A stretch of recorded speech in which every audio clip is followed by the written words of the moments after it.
What is your assessment now, 6 months and a day, deciding to step down of the media? I think most people aren't really privy to how stories are developed and what stories are make it to the front page or to the mainstream media, whether it's in print or in broadcast.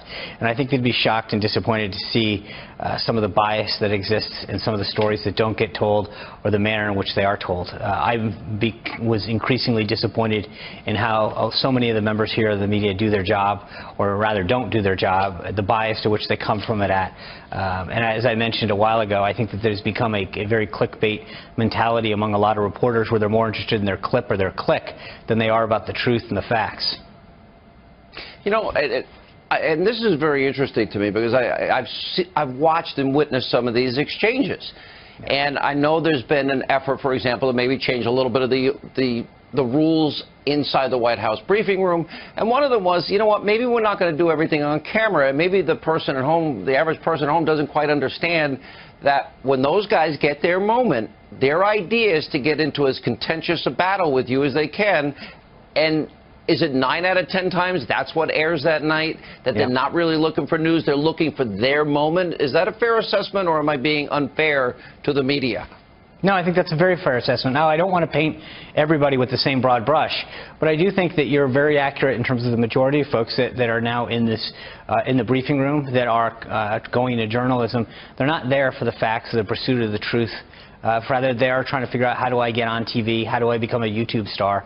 And that's disappointing. But there are some good reporters that still spend time getting to know, to learn the facts, to get the story out, and they should be rewarded and praised for their journalism. It's not about being easy or hard or right. It's about being right and trying to get the facts and get the story right and inform, you know, the readership or the viewership.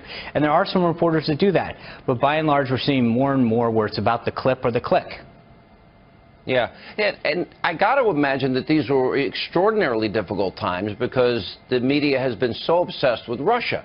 Now, I'm a talk show host. I have opinions. I'm not a traditional journalist. I'd be called an advocacy journalist. But when I look at issues like Ukraine and the influence that they tried to have on the election, as long as it's on helping the Democrats, that doesn't seem to get that much play. Or the Uranium One deal, which I would argue is a real Russia-Vladimir Putin scandal. They didn't seem to care too much about that in the media.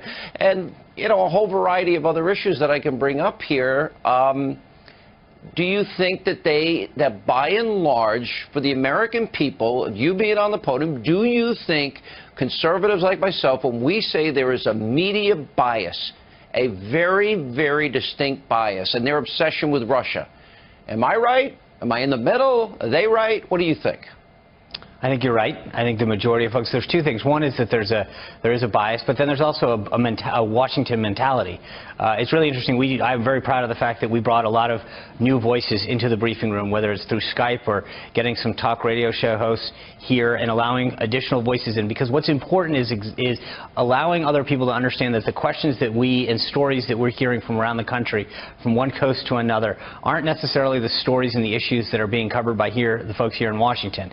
And we find that when the president goes on the road, when we talk about an issue and we do regional media days, the questions and the issues that are of concern to everyday Americans are not nearly what they are for the folks, the pack mentality that exists in the briefing room here at the White House, for those people that get trapped in the Washington, D.C. media bubble.